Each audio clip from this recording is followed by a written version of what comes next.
예, 사도 바울은 교회 안에서 믿음이 강한 교인들이 믿음이 약한 사람들을 도와줘야 한다, 그들을 섬겨야 한다 하는 것을 말씀했습니다. 이것은 아마 우리 그리스도인들이 가장 중요하게 우리 믿는 사람들이 반드시 실천해야 할 실천 강령이기 때문에 바울은 로마서를 통해서 우리에게 그렇게 부탁하신 것입니다. 거기 머무르지 않고 한 걸음 더 나가서 이제 교회 안에 있는 사람들끼리 교회 안에서 믿음이 강한 사람, 그렇지 못한 사람, 처음 믿는 사람, 오래도록 믿는 사람, 이렇게 구별해서 서로가 서로를 이해하고 서로 섬기고 서로 돕되, 특별히 먼저 믿은 사람이, 그리고 특별히 믿음이 강한 사람이 믿음이 약한 사람을 오히려 섬기고 돕고 세워야 한다 하는 것을 말씀한 것입니다. 거기서 머무르지 않고 이제 한 걸음 더 나갑니다. 사도 바울은 교회 안에서만 그렇게 할 것이 아니라 교회 밖에 있는 전혀 예수를 알지 못하는 이방인들, 하나님을 전혀 알지 못하는 이방인들에게도 열린 마음을 가지고 대처해야 한다, 그들을 섬기고 그들을 이해하고 그들을 도와야 한다 하는 것을 요구하고 있는 것입니다. 이제 우리는 로마서 15장을 강의하고 있는데 이것은 이미 로마서의 결론에 도달하는 즈음입니다. 사도 바울은 이제 이 결론 부분에 이르러서 우리에게 다시 한번 우리의 정체성을 새롭게 해주는데, 오늘 나온 중요한 말씀 가운데 하나는 우리를 가리켜 복음의 제사장이다 이렇게 말하는 것입니다. 복음의 제사장, 하나님께서는 우리를 복음의 제사장에 임명하셨고 우리에게 복음의 제사장의 직무를 맡기셨고, 나는 이제 이방인들을 가슴에 품고 하나님 앞에 제사를 드리는 제사장이 됐는데, 내가 제사장으로서 제사를 드릴 때의 제물이 바로 이방인들이다 하는 것을 말씀하고 있는 것입니다. 여러분, 제사장이라는 말은 우리 대한민국의 국어 사전에 보면 영혼이나 신과 교감할 수 있다고 믿어서 예배를 주관하는 사람들, 그러니까 하나님과도 교감하고 사람들의 마음을 읽어낼 수 있는 능력이 있기 때문에 하나님과 사람의 중간에 서서 하나님의 말씀을 전하고 사람들의 제물을 받아서 하나님 앞에 올려드리는 사람이 바로 제사장이다. 그러니까 또 다른 말로 하면 하나님과 하나님의 백성들 가운데 서 있는 중간자이다. 그래서 우리가 교회 안에서 많이 사용하는 말 가운데 하나는 중보자라 하는 직분을 말할 수 있습니다. 이렇게 중보의 역할을 하는 사람을 가리켜 제사장이라 이렇게 말하는 것입니다.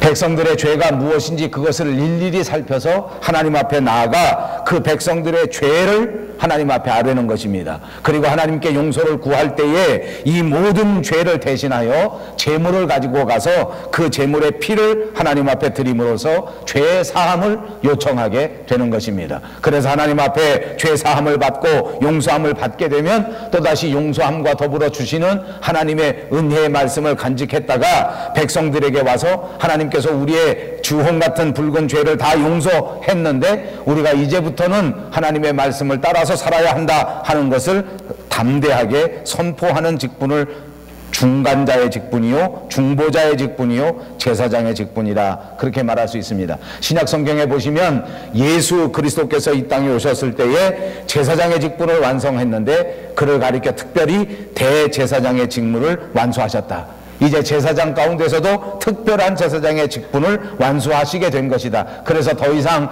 구약 성경에서 말하는 제사장 필요가 없고, 그래서 더 이상 하나님과 사람 사이에 중간자의 역할을 하던 제사장들은 다 필요 없게 되었는데, 그것은 예수님께서 십자가 위에서 단 한 번에 완전하게 제사장의 직분을 감당하셨기 때문입니다. 그러므로 우리 하나님과 우리 사이에는 이제는 온전한 중보자, 온전한 제사장은 오직 예수 그리스도만이, 그분이 온전한 제사장이 된다고 하는 사실을 믿으시기 바랍니다. 이제 하나님 앞에서 우리는 더 이상 그 어떤 중보자가 필요 없습니다. 하나님과 우리가 서로 대화할 때에 그 어떤 중간자도 필요하지 않게 되었습니다. 오직 예수님께서 갈보리 언덕 위에서 이루신 완전한 중보자의 역할을 의지하고 그분만을 제사장으로 삼아서 하나님 앞에 나아갈 수 있고 그분을 통하여 하나님의 말씀을 들을 수 있다는 것입니다.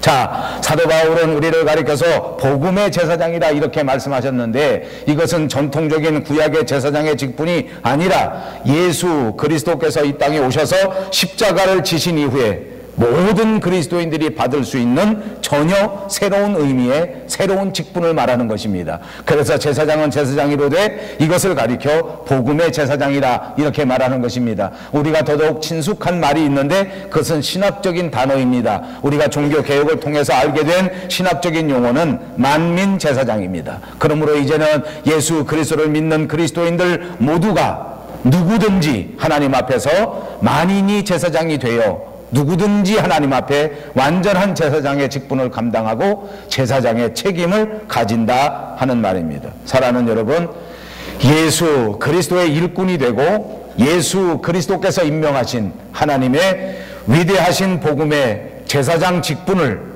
잘 간직하시고 잘 감당하시는 여러분 되시기를 주님의 이름으로 축복합니다.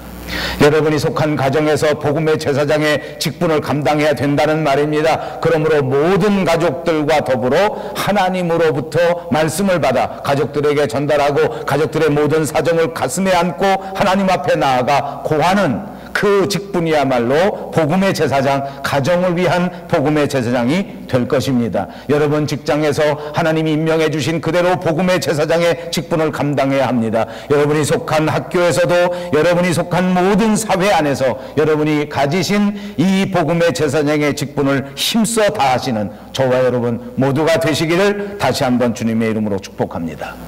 그렇습니다. 우리가 예수를 믿는다고 하는 것은 여러 가지 의미를 가질 수 있지만 오늘 사도 바울을 통해서 우리에게 분명하게 가르쳐준 것 가운데 하나는 예수 믿으면 복음의 제사장이 된다는 것입니다. 우리 다 같이 한번 입으로 해보십시다. 예수 믿으면 복음의 제사장이 된다.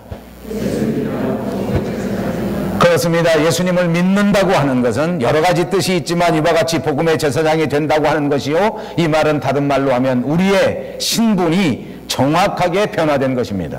우리의 처지가 바뀐 것입니다. 우리의 모든 아이덴티티가 완전히 새로워진 것을 꼭 믿으시기를 바랍니다. 예수님을 믿어 예수님을 구주로 삼고 예수님을 구주로 삼는 우리에게 엄청난 은혜가 내리기 시작하는데 그 가운데 가장 중요한 것은 우리의 신분이 변화되는 것입니다. 우리의 신분이 바뀌었습니다. 우리의 모든 것들이 바뀌었습니다. 그러므로 우리는 이제부터 하나님이 임명하신 복음의 제사장이 된 것입니다. 오늘 성경이 분명하게 선포하고 있습니다. 저와 여러분 모두가 복음의 제사장이 되었습니다. 신약 성경에 보십시오. 예수님께서는 우리의 대제사장이 되신다고 말씀해 주십니다. 장막 안에서 제사를 드리는 제사장들이 있었는데 그 중에서도 특별히 중요한 제사장을 가리켜서 우리는 대제사장이라 그렇게 부를 수 있는 것입니다. 그런데 성경에서는 이 가장 중요한 제사장의 직분을 감당하는 대제사장을 가리켜 그분이 우리 주 예수 그리스도다 이렇게 말씀해 주고 있는 것입니다. 신약 성경 히브리서 3장 1절에 보니까 그러므로 함께 하늘의 부르심을 입은 거룩한 형제들아 우리의 믿는 도리의 사도시며 대제사장이신 예수를 깊이 생각하라. 여러분 여기 보시면 예수님을 말하면서 두 가지 호칭을 쓰고 있습니다. 하나는 예수님을 가르쳐 분명히 사도라고 말씀하셨고 또 예수님을 가르쳐 분명히 대제사장이라고 말씀해 주셨습니다. 사도는 무엇입니까? 보내심을 받은 사람을 말하는 것입니다. 보내심을 받은 사람, 그것이 사도입니다. 대제사장은 말씀드린 것처럼 이스라엘 백성들의 모든 문제를 짊어지고 하나님 앞에 나아가는 사람이 바로 제사장인 것입니다. 그래서 예수님은 이 땅에 오셔서 하나님의 보내심을 받고 우리 하나님과 인간 사이에 완벽한 중보자가 되시고 완벽한 제사장이 되신 것입니다. 또 다른 관점이 있습니다. 신약 성경에 보니까 예수 믿는 모든 성도들을 가리켜 제사장이라 이렇게 말씀하신 곳이 있습니다. 예수 믿는 모든 신자들이 제사장이라는 것입니다. 이것이 신약 성경의 관점입니다. 베드로는 주를 믿는 모든 성도들에게 말하기를 너희는 왕같은 제사장이라 분명하게 선언해 주었습니다. 오늘 우리는 이 제사장에 대하여 다시 한번 깊이 생각하고 이 제사장의 기능과 이 제사장의 자격을 살펴보고자 하는 것입니다. 먼저 자격입니다.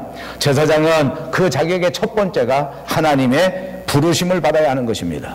신약성경 히브리서 5장 4절에 보니까 이 존귀는 아무나 스스로 취하지 못하고 오직 아론과 같이 하나님의 부르심을 입은 자라야 할 것이니라. 제사장의 직분은 반드시 하나님의 부르심을 받아서 이 직분을 수행할 수 있게 된 것입니다. 그런데 신약 성경에 와서는 그리스도 안에서 구원받은 모든 하나님의 백성 전체가 제사장이 된다고 말씀하고 있는 것입니다. 이것이 마틴 루터가 주장한 것입니다. 마틴 루터에 의하면 이제 그리스도인들은 다 만인이 모두가 다 제사장이다, 만인 제사장서를 선포하게 된 것입니다. 이것 때문에 종교개혁의 불길이 시작되었다고 해도 과언이 아닙니다. 이제 모든 그리스도인들은 누구나 다 하나님 앞에서 제사장입니다. 누구나 다 하나님 앞에 나아갈 수 있습니다. 누구나 다 하나님께 나아가 직접 하나님을 면대할 수 있다고 하는 사실을 믿으시기를 바랍니다. 그러므로 우리가 정확한 의미에서 더 이상 중보자가 필요하지 않습니다. 더 이상 중보의 기도도 필요하지 않습니다. 누구든지 하나님 앞에 직접 나아가 우리의 사정을 고하고 우리의 형편을 고하고 하나님의 거룩하신 은혜의 말씀을 받아 사죄함을 받고 새 힘을 얻고 돌아와야 될 줄로 믿습니다. 이것이 하나님께서 우리에게 원하시는 것입니다. 이것이 하나님이 우리에게 바라시는 것입니다. 오늘 모여 하나님 앞에 예배하는 여러분 모두가 누구를 의지하지 마시고 목사를 의지하지 마시고 어떤 다른 가치를 의지하지 마시고 직접 하나님 앞에 여러분의 사정과 여러분의 형편을 아뢰십시오.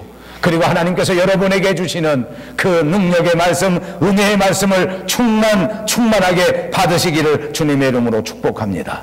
그렇습니다. 우리는 모두가 다 하나님 앞에 직접 나아갈 수 있는 복음의 제사장이 됐다고 하는 사실을 분명하게 자각할 수 있으시기를 바랍니다.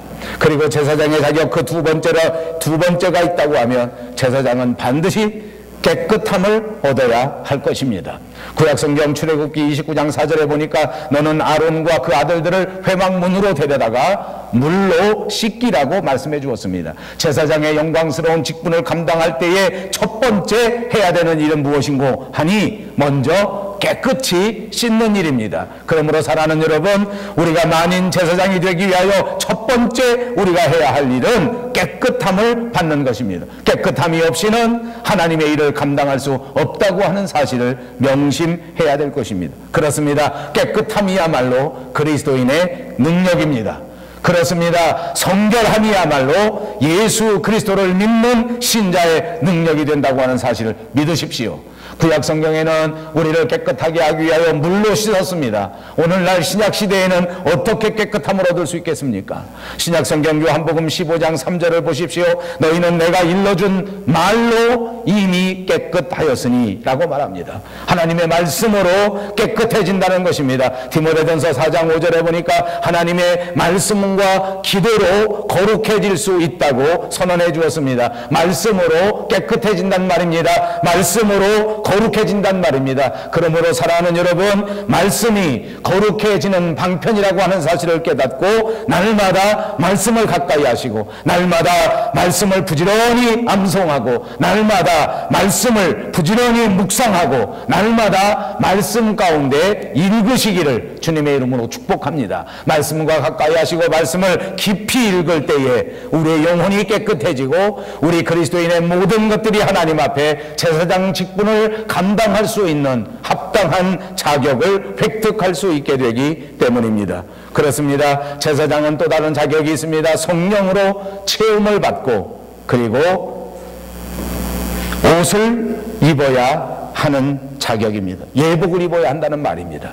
출애굽기 28장 3절에 보니까 너는 무릇 마음에 지혜 있는 자 곧 내가 지혜로운 영으로 채운 자들에게 말하여 아론의 옷을 지어 그를 거룩하게 하여 내게 제사장 직분을 행하게 하라.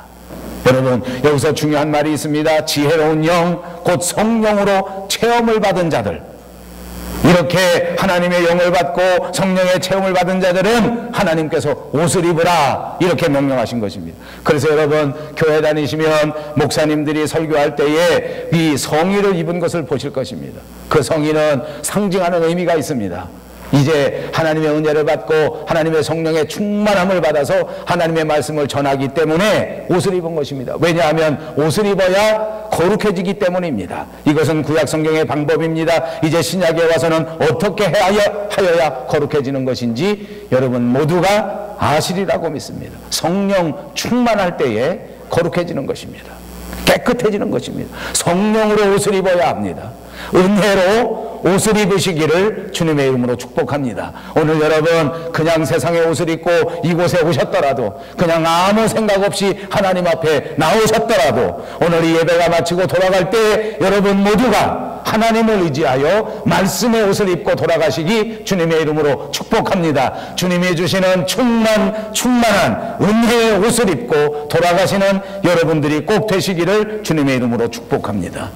제사장의 자격 가운데 또 다른 것도 있습니다. 그것은 타인을 받아들이는 것입니다. 다른 사람을 용서하고 섬기는 것입니다. 로마서의 말씀을 시작할 때 말씀드린 것처럼 사도 바울의 중요한 주제는 오늘 교회 안에서 믿음이 강한 사람이 믿음이 약한 사람을 용납하라는 것입니다. 거기서 한 걸음 더 나아가 자기는 이방인을 위한 복음의 제사장으로 부름을 받았기 때문에 이방인들을 향하여서도 용납하고 받아들이고 섬기는 자세를 가져야 한다는 것을 우리에게 말하는 것입니다. 그렇습니다. 그리스도인의 자격 가운데 가장 중요한 것 가운데 하나는 다른 사람을 용납하고 다른 사람을 받아들이는 것입니다. 우리가 이 세상 살아갈 때 가장 어려운 일 가운데 하나일 것입니다. 다른 사람을 받아들이기 어렵습니다. 더더군다나 내게 관계가 없는 사람들을 용납하고 섬기기는 정말 쉽지가 않습니다. 내가 좋은 사람을 이해하고 내가 좋은 사람을 섬기는 것은 그나마 할 수 있는데, 내 가족들을 이해하고 내 가족들을 섬기는 것은 그나마 감당할 수 있는데, 남을 용납하고 남을 섬긴다고 하는 것은 결코 쉬운 일이 아니라고 말입니다. 그뿐만 아니라 내게 손해를 끼치는 사람, 내가 뭔가 기분이 좋지 않게 만들어주는 사람을 용납하고 받아들이고 섬긴다고 하는 것은 정말 어렵습니다. 그러나 여러분, 우리의 신분이 바뀌지 않았습니까? 우리는 복음의 제사장입니다. 복음의 제사장의 자격 가운데 중요한 요소가 다른 사람을 용납하고 받아들이는 것입니다. 여러분 어떻습니까? 여러분 마음속에 지금도 용서하지 못하고 지금도 받아들이지 못하는 사람이 있지 않습니까? 저는 평생을 살아오는 동안에 그리 많지 않지만 한두 사람이 있습니다. 아직도 마음에 용서가 되지 않습니다. 아직도 마음에 받아들일 수 없는 사람이 있습니다. 이 말씀을 볼 때마다 얼마나 부끄러운지 모릅니다. 그러나 이 말씀 안에서 우리의 신분이 바뀌었다고 하는 사실을 깨닫고 받아들일 수 있도록, 용납할 수 있도록, 그리고 한 걸음 더 나가 그들을 섬길 수 있는 자랑스러운 복음의 제사장들이 꼭 돼야 될 줄로 믿습니다. 제사장은 무엇입니까? 백성의 사정을 가슴에 안고 하나님 앞으로 가는 사람이라 하지 않았습니까? 우리는 이 세상 모든 사람들을, 그 사람들의 사정과 그 사람들의 죄악을 내가 대신 짊어지고 하나님 앞에 나아가야 된다는 말입니다. 그러므로 나는 당연히 이 세상에 있는 사람들과 유대관계를 가져야 합니다. 그들과 공감대를 형성해야 됩니다. 정신적인 영역에서, 마음적인 영역에서 그 사람들을 이해하고 그 사람들을 받아들여야 된다는 말입니다. 그 사람을 이해하지 못하고 그 사람을 용납하지 못하는 채 어떻게 그 사람을 섬길 수 있고 어떻게 그 사람을 위하여 기도할 수가 있겠느냐는 말입니다. 그러므로 여러분, 훌륭한 복음의 제사장이 되려고 하면, 다시 말해서 훌륭한 그리스도인이 되려고 하면 다른 사람의 아픔을 내 마음의 아픔으로 체험할 수 있는 차원에까지 올라서야 하는 것입니다. 그리고 제사장의 자격 가운데 또 한 가지 있습니다. 가장 중요한 자격 가운데 하나입니다. 그것은 바로 절대 순종입니다. 여러분, 우리가 예수를 믿는 복음의 제사장이 되었을 때 우리가 아무리 강조해도 지나치지 않는 것은 바로 절대 순종입니다. 그리스도인이 되었다고 하는 것은 하나님의 말씀 앞에 절대 순종입니다. 이것이 필수 강령인 것을 꼭 믿으시기 바랍니다. 여러분, 예수님의 모습을 보십시오. 그분은 그야말로 모델입니다. 어떤 모델입니까? 그분은 순종의 모델입니다. 그분은 하나님의 말씀을 따라 이 땅에 오셨고, 그분은 하나님의 말씀에 따라 그 고난의 십자가를 그대로 받아들이셨고, 그분은 말씀에 따라 그 갈보리 십자가 위에 죽음마저도 받아들이셨습니다. 여기에 하나도 토를 달지 않았습니다. 한 번도 노후가 없었습니다. 예수님은 그 신분 자체가 하나님의 아들 아닙니까? 예수님은 높고 존귀한 신분을 가진 그분이었습니다. 그러나 그는 이 땅에 오셔서 고난을 당했습니다. 이 땅에 오셔서 하나님이 주시는 이유 없는 고난을 통하여 예수님은 스스로 간증하시기를, 이 많은 고난을 통하여 나는 순종을 배웠다고 말씀해 주고 있습니다. 여러분, 하나님의 아들이신 예수님마저도 이 땅에 오셔서 순종을 배우실 필요가 있었다고 하면 오늘 저와 여러분은 얼마나 이 순종이 필요한가 하는 것을 알 수 있는 대목입니다. 우리는 정말 이 순종을 배워야 합니다. 우리는 정말 이 순종을 꼭 배워야 합니다. 우리는 너무나 부족한 사람들이기에, 우리는 정말로 열악한 환경 속에 살아가기에, 우리는 정말로 이제부터 순종하는 것을 배우기로 다시 한번 결심할 수 있는 여러분들이 꼭 되시기를 바랍니다. 앤드루 머레이라고 하는 분이 이렇게 말합니다. 그리스도인이 되었다고 하는 것, 그리스도인이 되어 구원을 받았다고 하는 것은 구원받는 그 순간 순종의 학교에 입학하게 되는 것이다. 그렇습니다. 우리의 모델은 순종의 완성이신 예수 그리스도입니다. 예수 그리스도 앞에 나아가 그분의 순종을 배워야 될 줄로 믿습니다. 저는 가끔 목사님들과 함께 모이면서 이런저런 이야기를 합니다. 사실 우리 교회도 요즘은 그런 분들이 많이 다시 돌아가기도 하고 그랬지만, 우리 교회도 다른 교회보다 그 배경을 보면 아주 막강한 배경을 가지신 분들이 많습니다. 신학을 공부하신 분들, 또 목회자로서 목회를 하시던 분들, 또 한국에서 목회자의 가정에서부터 태어나서 대를 이어서 이렇게 꼭 예수님을 잘 믿고 이런 분들, 이런 분들이 처음에 와서 하면 다른 목사님들이 제게 묻습니다. 목사님 교회에 그런 사람이 많으면 그 설교하기가 어렵지 않습니까? 그렇게 묻습니다. 제가 어떻게 대답할 것 같습니까? 저는 사실 다 신학 공부를 하고 다 목사님이면 설교하기가 훨씬 쉽습니다. 저는 평생 목사님들에게 설교한 사람입니다. 왜냐? 목사님들 앞에 설교할 때는 아무렇게나 해도 괜찮습니다. 왜냐하면 아무렇게나 해도 자기들이 아무렇게나 받아들입니다. 한참 은혜가 막 넘칠 때는 다 받아들이게 돼 있어요. 받아들입니다. 그러니까 아무렇게나 설교 다 이해합니다. 아, 목사님이 저래서 이렇게 말씀하시구나, 이래서 이렇게 말씀하시는구나. 근데 이게 교회를 처음 나온 사람들 앞에 설교하기는 사실 어렵습니다. 왜냐하면 까딱 잘못하면 저 목사님이 나 들으라고 하는 소리 아닌가. 제가 늘 말씀드리지만 나 들으라고 하는 소리입니다. 세상에 설교를 누구 듣지 말라고 하는 설교가 어디 있겠습니까? 그 당연한 것을 왜 물어봅니까? 아, 나 들으라고 하는구나. 근데 하필이면 목사님 나를 왜 이렇게 깔까? 이런 마음이 싹 들어오실 때에 그냥 저를 원망하지 마시고, 아, 나 이렇게 까니까 목사님이 나 이렇게 까시는구나. 아, 조심해야 되겠다. 이렇게 생각하면 얼마나 좋겠습니까? 그렇게 생각하십시오. 왜 깠냐고 나한테 물어보지 마십시오. 나도 잘 모르겠습니다. 요즘 들어서 제가 보니까 저희 둘째 아이가 오늘 눈이 와서 교회를 못 갔는데, 저 투아슨에 있는 사우스델타 교회에도 목사님들이 이렇게 많대요. 설교하는데 목사님들이 이렇게 많답니다. 그 교회 담임 목사님은 설교하실 때 굉장히 어렵대요. 이 목사님들이 많고 신학 박사가 많고, 거기 목사님은 또 신학 박사가 아니신가 봐요. 저는 뭐 여기 교회 다니신 분들 많고 목사님들 가정에서 많이 났지만, 그래도 내가 공부 제일 많이 했으니까 그건 괜찮은데, 그분은 아마 거기 교인 중에 자기보다 공부 많이 한 PhD 학위를 가지신 분들이 많은가 봐요. 자기는 이제 MDB밖에, 석사과정밖에 안 한 분인데. 그러니까 이제 설교할 때 굉장히 신경 쓰인다. 그 사람들 안 왔으면 좋겠다. 그런 얘기를 제 아들한테 자주 한다는 겁니다. 제가 씩 웃고 맙니다. 어느 날은 그런 얘기를 해요. 그 사람들이 많은데 왜 그렇게 신학 박사 또 목사 이런 사람들한테 설교하기가 싫은가? 깊은 의미가 있어요. 왜 그런가?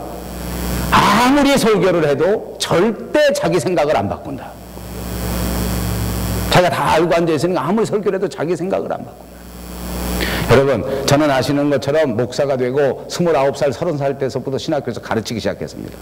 제가 처음에 신학교에서 가르칠 때 첫 번째 강의에 주로 하는 말은, 신랄하게 신학생들, 전도사들, 처음 공부하러 온 사람들의 지식을 까내놓고, 성경적 지식, 교회적 지식을 까내놓고 제가 막 비난합니다. 제발 들어야 된다. 제가 느낀 것은 20년, 30년 제가 신학교에서 가르치면서 느낀 건 뭐냐면, 신학교 들어올 때 이미 신학 박사가 돼가지고 들어옵니다. 첫 번째 강의를 딱 들을 때 무엇을 배우려고 해서 들어오지 않고, 어떻게 생각하냐면, 오늘 이 교수가 무슨 말 하나 들어보자. 혹시 나하고 맞으면 다니고 안 맞으면 안 다닌다. 이 생각을 하고 있어요. 어떤 면에서는 그게 좋습니다. 교회도 비슷해요. 처음 나오는 교인이 와서 목사님이 무슨 말하고 어떤 설교하시는가 하고 그 설교를 받아들여야 되겠다. 이렇게 생각하면 얼마나 좋겠습니까? 그런데 교회 좀 다니는 사람 그렇게 생각하지 않아요. 이게 오늘 설교할 목사님 좀 보자. 내가 다니던 교회 목사님하고 비슷한가? 그렇지 않은가? 혹시 내 마음에 맞는 말을 하는가? 그렇지 않아. 내 마음에 맞지 않으면 안 듣겠다는 거예요. 내가 이해되지 않으면 안 듣겠다는, 이게 여러분 얼마나 우스운 함정인지 모릅니다. 여러분이 다 알면 뭐하러 나오십니까? 여러분이 다 생각하고 다 결정했으면 뭐하러 나와 배웁니까? 여러분, 순종이 안 되는 이유가 뭔지 압니까? 예수 오래 믿을수록 순종이 안 됩니다. 신학적 지식이 높아지면 높아질수록 순종이 안 됩니다. 왜냐하면 내가 틀을 다 만들어 놨기 때문입니다. 여러분 명심하십시오. 오늘 마음을 비우시고 순종의 학교에 다시 들어가시기를 주님의 이름으로 축복합니다. 내가 이해되는 것을 따라하는 것은 순종이 아닙니다. 내가 아는 것을 따라하는 것은 순종이 아닙니다. 하나님이 말씀하시는 것을 따라하는 것이 순종입니다. 나는 아무리 보아도 빛이 없고 나는 아무리 보아도 어둡다고 생각해서 주저앉아 버리는 것은 순종이 아니란 말입니다. 내 눈에는 아무런 빛이 보이지 않을지라도 하나님께서 내가 빛이라 하셨음에 그 하나님을 믿고 빛을 바라보고 광명천지를 살아가는 복음의 제사장처럼 사는 것, 그것이 바로 순종입니다. 아무런 미래가 없는 것 같이 보여지는 세상이라 할지라도 나는 이대로 살다가 이대로 죽을 것 같다라고 생각될 때에 아니다, 저 먼 곳에 내가 예비한 또 다른 나라가 있다. 내가 너를 위하여 초소를 예비하고 내가 오는 그날까지 손꼽아 기다려. 내가 오는 그날에 내가 두 발 걷고 뛰어나가. 잘했다, 착하고 충성된 종아, 이제 다시는 눈물이 없고 이제 다시는 아픔이 없고 이제 다시는 오해가 없는 그곳으로 나와 함께 가자. 그 말씀을 듣고 순종하면서 주님을 바라보고 사는 것, 그것이 순종입니다. 여러분 삶이 어렵습니까? 눈을 트십시오. 여러분 삶이 답답하니까 고개를 들으십시오. 우리에게 말씀하시고 우리를 기다리시는 예수 그리스도를 바라보시기를 주님의 이름으로 축복합니다. 절대 순종입니다. 여러분 대제사장은 어떤 제사장인지 압니까? 대제사장의 명령이 없이는 제사장들은 아무것도 하지 못합니다.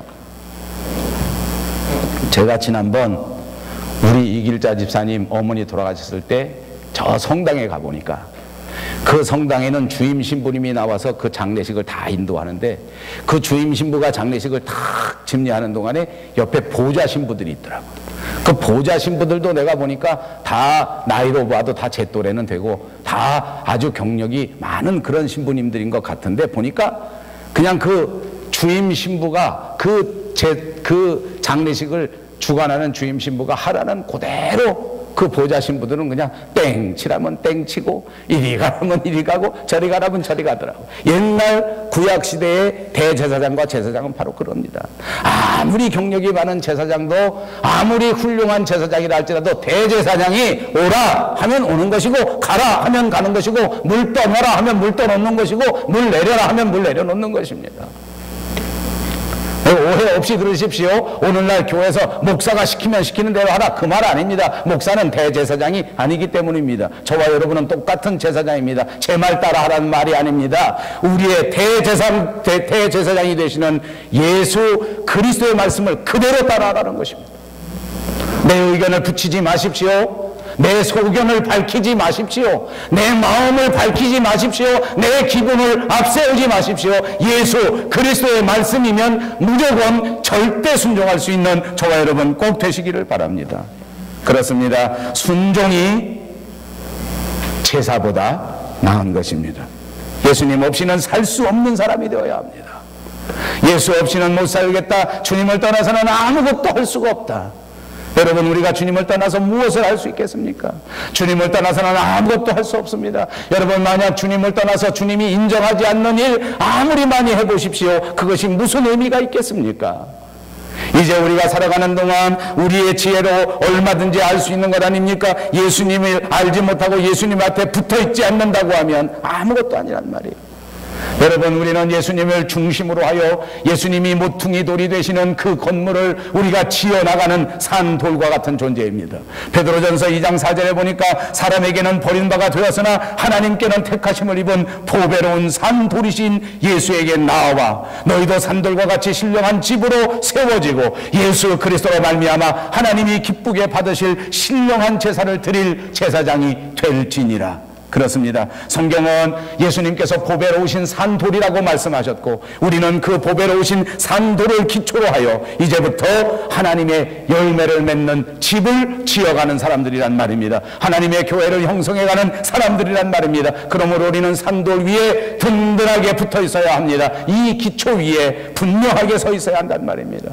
우리 모두 한 사람 한 사람이 우리의 직분을 잘 감당하는 사람이 돼야 될 줄로 믿습니다. 우리 모두가 다 복음의 제사장이므로 한 사람도 낙오하는 사람이 없이 그렇게 모두가 다 중요한 직분을 감당해야 됩니다.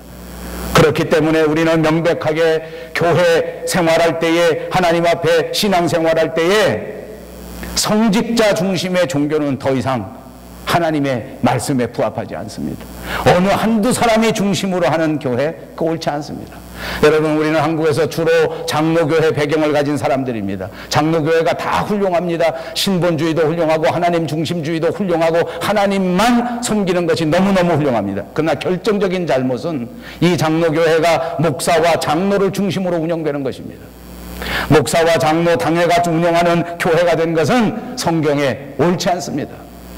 이 서양에 보십시오. 우리 캐나다나 미국에는 침례교회들이 보편적인 보수적인 교회를 형성하고 있습니다. 이 침례교회 중심이 무엇입니까? 모든 사람들이 복음의 제사장입니다. 어느 한 사람도 낙오하지 않습니다. 그 중에 목사라고 해서 더 특별한 것이 없습니다. 그 중에 장로라고 해서 더 특별한 것이 없습니다. 누구든지 모두가 다 자기의 직분을 감당하여 모두가 아름답게 교회를 세워갈 때 하나님이 기뻐하신다는 것입니다. 여러분, 어느 한 사람에게 미룰 수 있는 것이 아닙니다.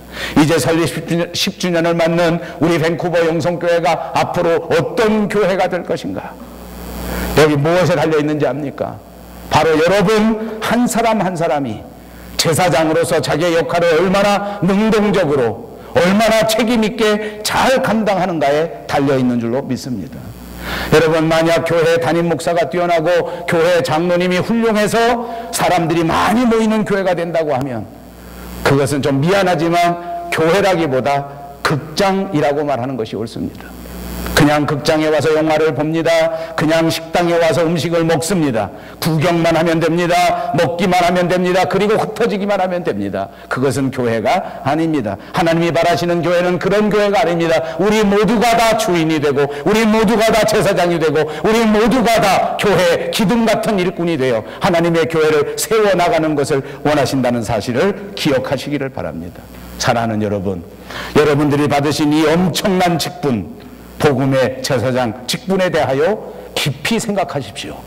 그리고 여러분이 받으신 이 복음의 제사장의 직분에 대하여 감사하시기를 바랍니다. 이 직분 주신 것을 찬양하십시오. 이 직분 주신 것을 꼭 생각하셔서 반드시 기필코 이 직분에 합당한 삶을 살아가시기를 바랍니다. 로마서 14장 8절에는 사도 바울이 고백합니다. 우리가 살아도 주를 위하여 살고 죽어도 주를 위하여 죽나니 그러므로 사나 죽으나 우리가 주의 것이로다. 고린도전서 10장 31절에는 먹든지 마시든지 무엇을 하든지 다 하나님의 영광을 위하여 하라고 말씀하셨습니다. 이 자리에 계신 사랑하는 성도 여러분 모두가 하나님이 주신 놀라운 직분을 받았다고 하는 사실을 깨닫고 그 직분에 합당한, 그 신분에 합당한 삶을 꼭 살아가시기를 바랍니다. 이렇게 우리 교회가 한 사람도 빠짐없이 이 복음의 제사장의 직분을 잘 감당할 때 한 사람도 구경꾼의 역할을 하지 아니하고 누구나 다 하나님의 제사장의 역할을 잘 감당할 때에 우리 모두가 다 이 사명과 이 직분을 잘 감당해서 하나님 앞에 영광을 돌릴 수 있게 되는 것입니다. 그리고 우리는 하나님께서 우리에게 제공해 주신 이 아름다운 하나님의 밭에서 열심히 일하는 동역자들이 돼서 마지막 주님 만났을 때 아름다운 열매를 하나님 앞에 주렁주렁 메어 다룰 수 있는 복된 교회, 복된 성도가 다 다 될 수 있을 줄로 분명히 믿습니다.